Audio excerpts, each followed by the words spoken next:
jireenya koo mana kee keessa bara koo hundaatan si waaqessa Yesuus utuun jireenya koo mana kee keessa bara koo hundaatan si waaqessa asiif achi ilaalee abdii yoon dhabeeyyuu Gooftaa koo naaf jirtaa nan gaattu boriyyuu asiif achi ilaalee abdii yoon dhabeeyyuu Gooftaa koo naaf jirtaa nan gaattu boriyyuu nan gaattu boriyyuu nan gaattu boriyyuu nan dhiistu yoomiyyuu nan gaattu boriyyuu nan gaattu boriyyuu nan dhiistu yoomiyyuu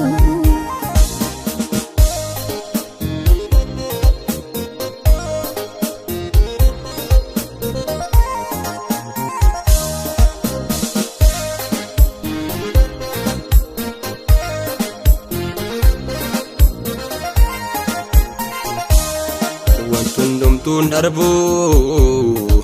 anatti fakkaate har'a koo ilaaleen jireenya koo jeeqee wantundumtuun darbu anatti fakkaate har'a koo ilaaleen jireenya koo jeeqee wantundumtuu edaa harka keerraa jira maaloo na yaadadhu Yesuus koo hin turiinka wantundumtuu edaa harka keerraa jira maaloo na yaadadhu Yesuus koo hin turiinka Yesuus koo hin turiinka Yesuus koo hin turiinka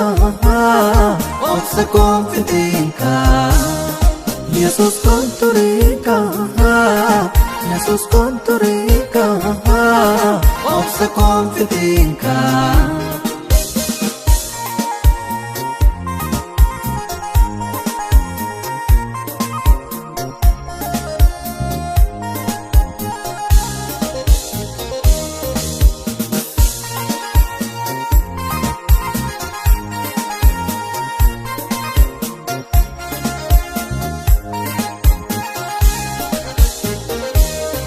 Waan hundumaa gootaa ati maal dadhabdaa du'aa furbulee ol kaaftee deemsiftaa waan hundumaa gootaa ati maal dadhabdaa du'aa furbulee ol kaaftee deemsiftaa kunoo an mucaan kee si'i waamaan jira gaaffii koo deebisii an sitti yadheera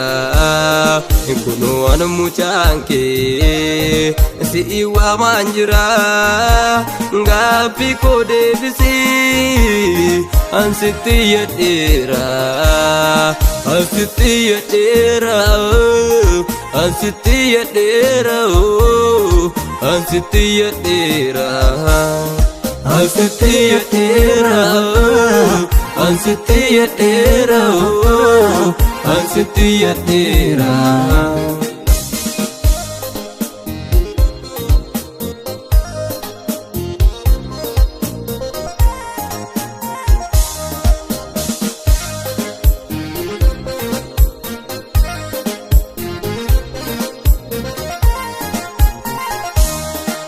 Nusinan waama harka koo bal'isee rakkoo koo hundumaa Gooftaa sittan dhiisee nusinan waama harka koo bal'isee rakkoo koo hundumaa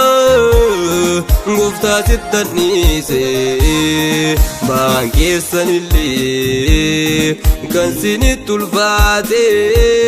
gaara koo fidadha نسلبيس جيتي ما كيسن اللي كان سيت الفاتي غاركو في ددا نسلبيس جيتي إن سلبيس تبعنا ما إن دبيس تغافي سبا ما تندوس بتما إن سلبيس تبعنا ما